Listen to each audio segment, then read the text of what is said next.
Wow. 20? Does anybody do more than 27? Somebody beating me? Oh, wow. How long? So how long have you been selling real estate? Too long. So in other words, you took the condolence part of my speech. 39. 39. Wow, you give him a hand, man. 39 years of helping people. No, that's fantastic. So here's the thing, though. Like when I first got into business, there weren't any Lee Hannes's. There weren't any other types of things. My broker basically, you guys know how good you got it. My broker came in, and my broker told me, when I had like no money. No, see, I don't have any money now. But I don't have any money now by choice. I had no money then by no choice. I'm just joking about now. I'm not joking about then.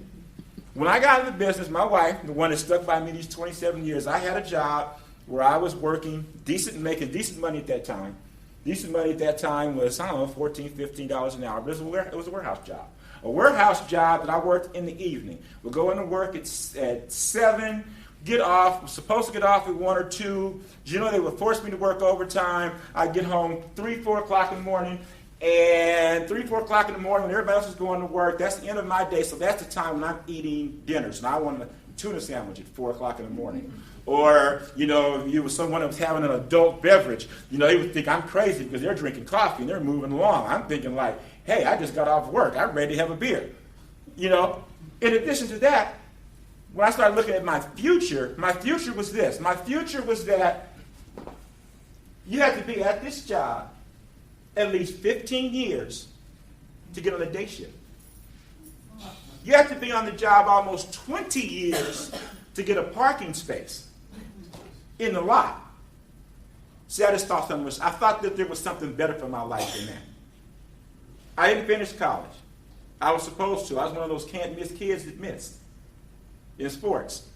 And unfortunately, the sport took over the academic. Although I did well in academics, but the sport took over. So now, all of a sudden, I thought this is my life. Well, once I got married, I said there was something more than that for me. There was something more than I wanted to do for that. So I got into real estate. And when I got into real estate, I came home, told my wife, babe, I just quit. I just quit my job because I'm going to sell real estate. Because I tried it part-time for 2 months. It wasn't working for me. I had to be all in or all out. Similar to what we're talking about now with the Monster program. I had to be all in or all out. My wife basically looked at me like I was crazy. First question she asked me was, so how much do they pay for real estate? I said, well, it's 100% commission, and the ceiling is unlimited, and I can make however much I want to make if I work really hard. And basically what she said was, you need to work really hard for like 3 months, because that's how much money we have before you got to go get a job. Because we were renting, there wasn't any excess, there was nothing else. So when I was going to the office and everybody's going out eating lunches, I came in with a brown bag. When my car broke down, I had this really nice 924 Porsche. It looked really good on the outside. It was a stick shift. Can anybody relate to this? It's a stick shift. But the starter went out. So there was no money to fix the starter.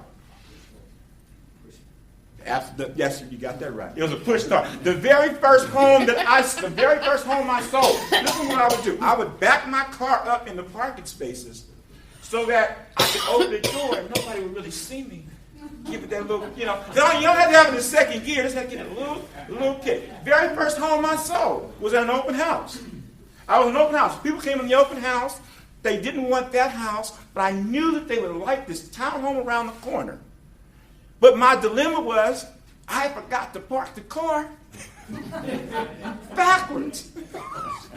So I had to kind of let them go first, and I kind of turned it and did it real quick so that the car would go. It was funny because I did sell them a home. And after we closed escrow, they said, we didn't want to embarrass you, but we did see you.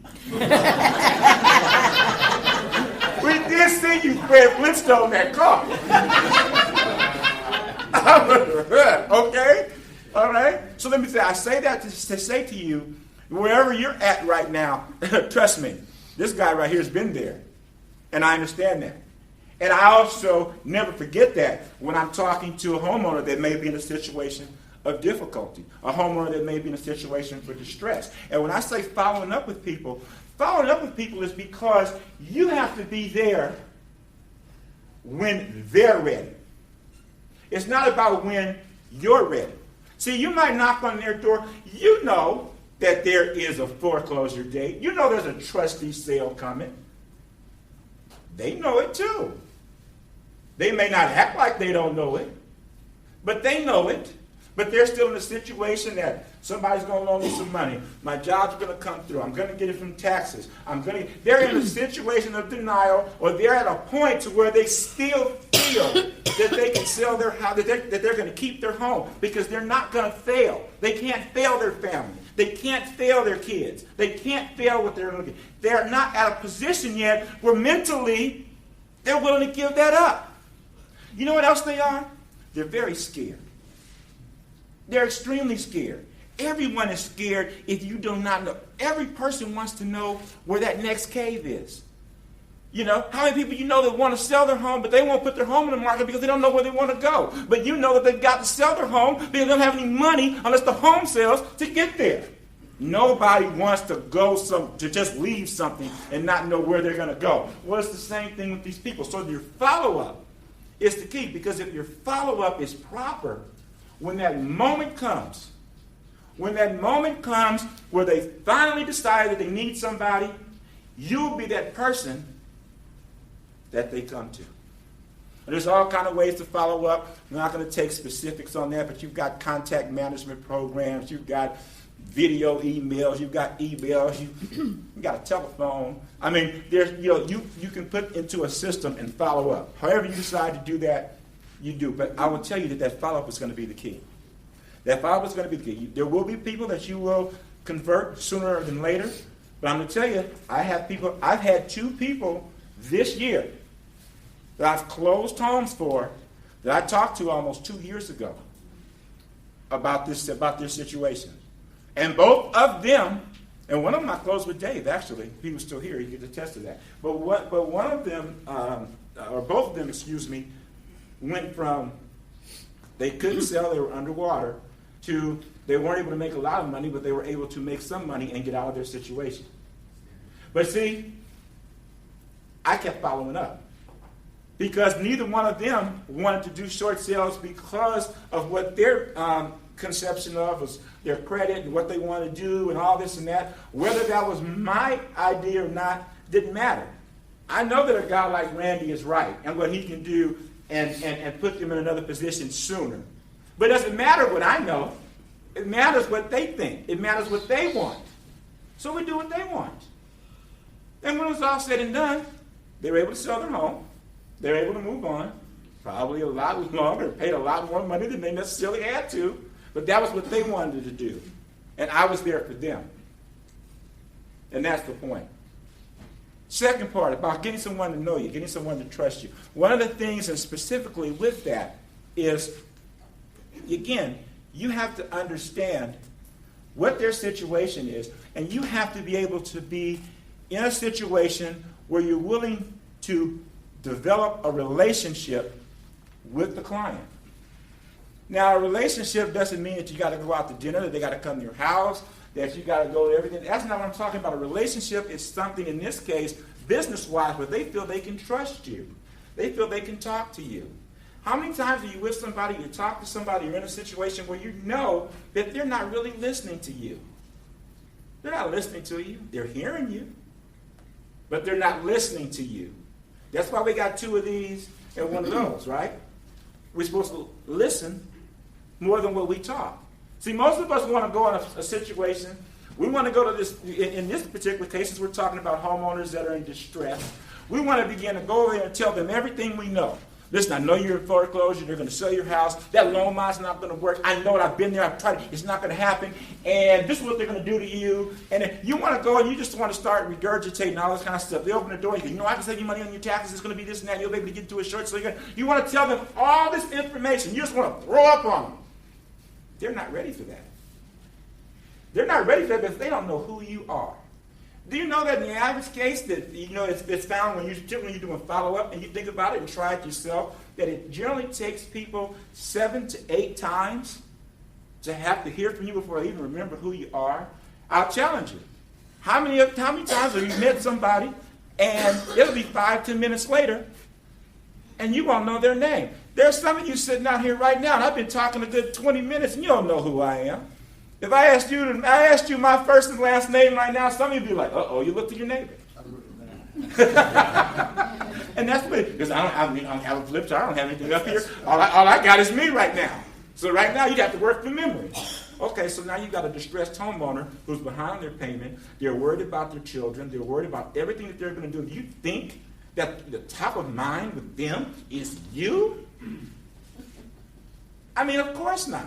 So you've got to build that trust. You've got to build that relationship. You've got to put yourself in a position to where when they are ready, they will come and speak with you. Now, one of the biggest things and one of the biggest keys about this monster system, is, if you work it, is that it's going to put you in a position to speak with people and build a relationship with people that really do need your help.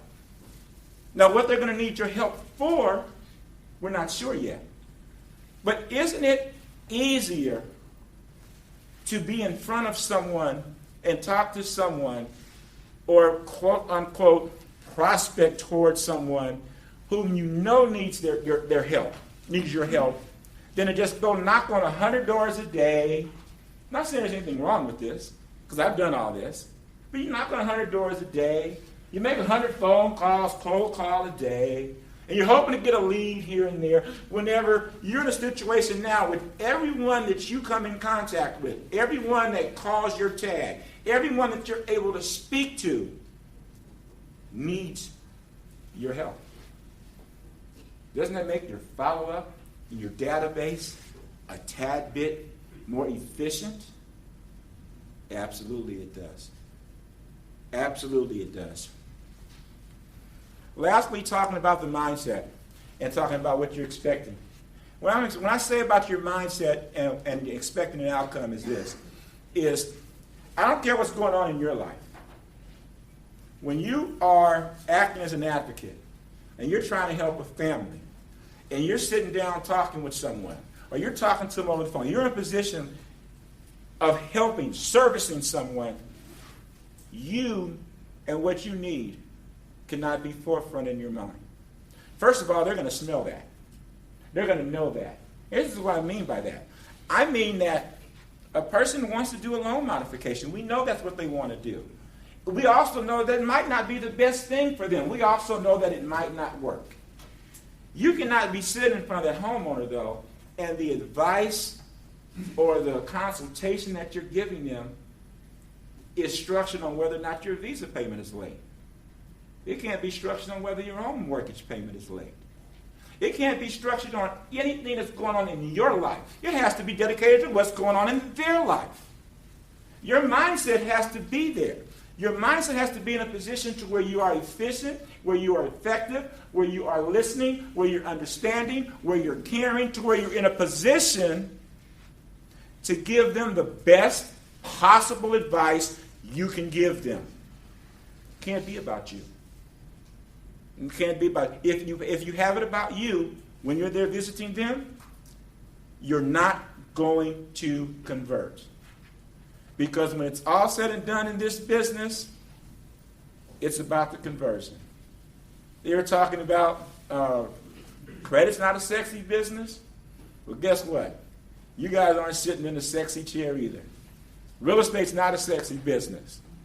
The things that you do to get to the transaction is not sexy.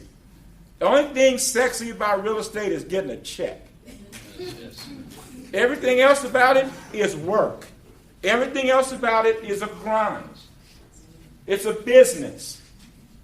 It's not sexy. It's not that millionaire real estate stuff you see on TV. Everybody's not driving around a Bentley and selling houses from airplanes. And I never sold a house from an airplane. I've been selling houses for 27 years. I sold a lot of them. Ain't never sold one on an airplane. Maybe I'm doing it wrong. I don't know. But I'm just saying, right? It's not necessarily sexy. I thought it was sexy when I got into business. I thought I was going to just drive around looking at nice houses and people write contracts. And every time I sell a house, I get $1 million. This is going to be great.